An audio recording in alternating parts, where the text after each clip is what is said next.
तो आज वो दिन आ गया था जब मैं अपने मायके से जाने वाली थी ससुराल। तो सब लोग यहाँ पे उदास बैठे हुए थे और मेरे हस्बैंड कर रहे थे यहाँ पे वीडियो अपलोड। तो जल्दी जल्दी से मैंने कर लिया था नाश्ता और उसके बाद करनी थी मुझे पैकिंग। तो फटाफट से यहाँ पे मैंने की पैकिंग, क्योंकि हम हफ्ते के लिए आए थे। तभी भी कपड़े इतने ज़्यादा हो जाते हैं ना, उनको समेटना बहुत ज़्यादा मुश्किल हो जाता है। उसके बाद मेरी बहन ने बनाई यहाँ पे जिया की चोटी, जो कि बहुत ज़्यादा अच्छी लग रही थी। जिया को भी बहुत ज़्यादा पसंद आई। और सबसे बड़ा काम तो हर्षी को कपड़े पहनाने का होता है। ऊपर से इसके कान छिदे हुए हैं, तो मुझे डर लग रहा था कहीं इसके कान पे चोट ना लगे और ये रोने ना लगे। तो हमने लगाया था कृष्णा, तो वो उसको देख के ना बहुत ज़्यादा खुश हो जाती है। उसके बाद हमने गाड़ी में रखने थे ये बैग, ऊपर से बनाना था बेड। तो लेट बहुत ज़्यादा हो गए थे हम लोग, हमें यहीं पे 10 बज गया था और ऊपर से हमने 15-16 घंटे का सफ़र करना था। तो यहाँ पे पापा और मेरे भाई दोनों मिलके यहाँ पे बेड बना रहे थे। बेड बनाने से ना बहुत ज़्यादा आसान हो जाता है। पूरे रास्ते में हम लोग लेट के जाते हैं और बच्चों के लिए सबसे ज़्यादा आसान हो जाता है, वो लोग रोते नहीं है और हर्षी तो आराम से सोए रहती है।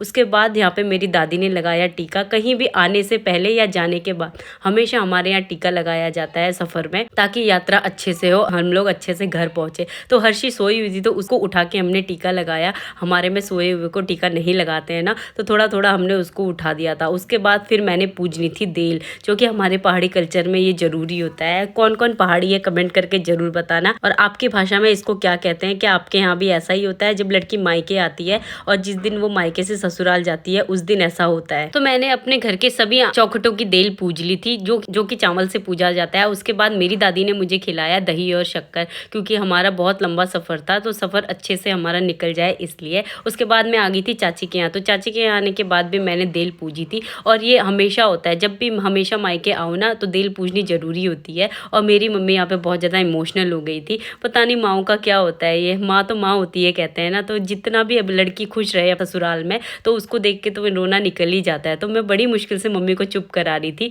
तो मुझसे तो चुप हुई नहीं। फिर उनके जमाई ने आके मम्मी को चुप करवाया, तो चुप हो गई थी। उसके बाद सब लोग हंसने लग गए थे। मैं अपनी दादी से मिली तो दादी भी बहुत ज़्यादा रोने लग गई थी। एक लड़की के लिए अपने मायके से ससुराल जाने वाला मूवमेंट ना बहुत ज़्यादा मुश्किल होता है। तो जैसे तैसे करके हम लोग यहाँ से निकल गए थे और रास्ते में हम लोगों ने ले लिए थे फल, क्योंकि हर्षी को खाना नहीं खिलाते हैं हम लोग, तो रास्ते में उसके लिए फल लेना ज़रूरी होता है। उसके बाद फिर हम लोग एक ही टाइम के लिए रुके। हमने सोचा क्यों ना हम लंच कर लेते हैं, टाइम भी बहुत ज़्यादा हो गया है, 3 बज गया था। और हर्षी बहुत ज़्यादा खुश होती है कभी भी बाहर इधर उधर जाती है ना। तो रात को हम लोग रुक गए थे, क्योंकि जिया को यहाँ पे दिखा था मोमोज़ वाला, उसने खाने थे मोमोज़ और वड़ा पाव, जो कि यहाँ पे थे ही नहीं। उसके बाद सीधा हम लोग निकल गए थे अपने घर को। तो रात के 2 बजे हम लोग पहुँचे थे अपने घर, और लाइटें भी हमारे घर में अभी तक लगी हुई थी। जिया ना बहुत ज़्यादा खुश हो गई थी अपने दादी और दादू को देख के। तो हमारे गेट में आते ही मम्मी ने उतारी हमारी नज़र, क्योंकि बहुत लंबा सफ़र था ना और हमें रात हो गई थी। तो नज़र हमेशा उतारते हैं मम्मी। और स्पाइकी देखो, इनको देख के बहुत ज़्यादा खुश हो रही थी। और पापा ने बोला कि सामान अभी रात को ही निकाल लेते हैं, सुबह तुम लोग आराम से सोए रहना। यही था मेरा आज का मिनी व्लॉग। आई होप आपको पसंद आया होगा।